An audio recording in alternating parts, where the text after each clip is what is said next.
By now, many people know that the Pokemon Company hates fan games. They genuinely do not want people making them. Even if a person is doing it out of goodwill and not trying to sell the games, the Pokemon Company does not care about the reason or purpose behind a fan game. I'll even go the extra mile and be real open with you.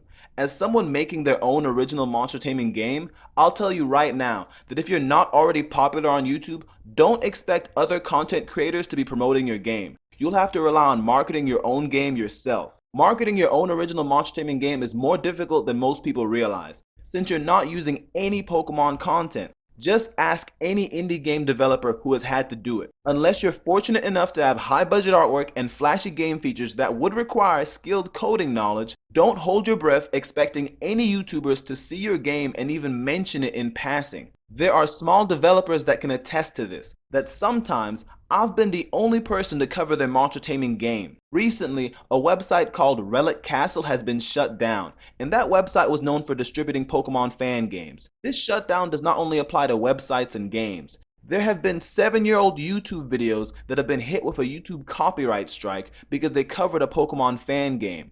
They didn't make the game, they just played it on video. It's getting ridiculous out here. If you're making a Pokemon fan game or have released a Pokemon fan game, you should understand that the more popular your game gets, the more likely you will be hit with a cease and desist legal order to shut down the game. Many Pokemon fan games are made with a software called Pokemon Essentials. Pokemon Essentials was specifically created to be a free software, and trying to sell any game created using Pokemon Essentials breaks the terms. This includes even if you use your own assets and nothing from the Pokemon Company. I'll pin a link in the comments for that source of information. If you want to continue going the fan game route, then by all means go ahead, I'm not stopping you. I could be encouraging you to make your own original game, but I'm not going to sit here and tell you that, because I know if you really wanted to make an original game, you would have just done that in the first place. Just understand that you're making fan games at your own risk. Complaining about it online is not going to make any difference at all.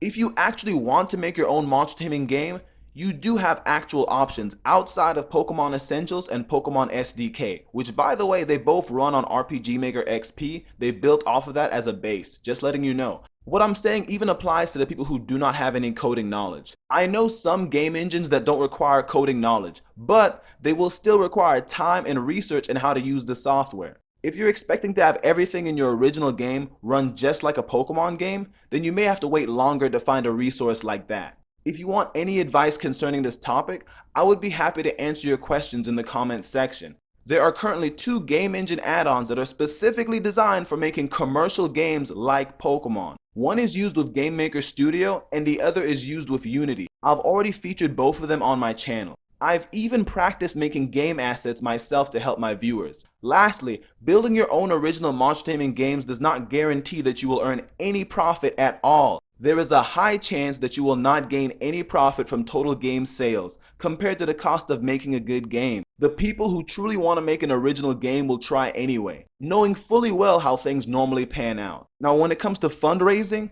trying to raise funds on a Kickstarter campaign will also be a huge hurdle for a person that is not already famous. Especially because some past Kickstarters for monster taming games have been funded and provided zero results, leaving supporters feeling betrayed and angry.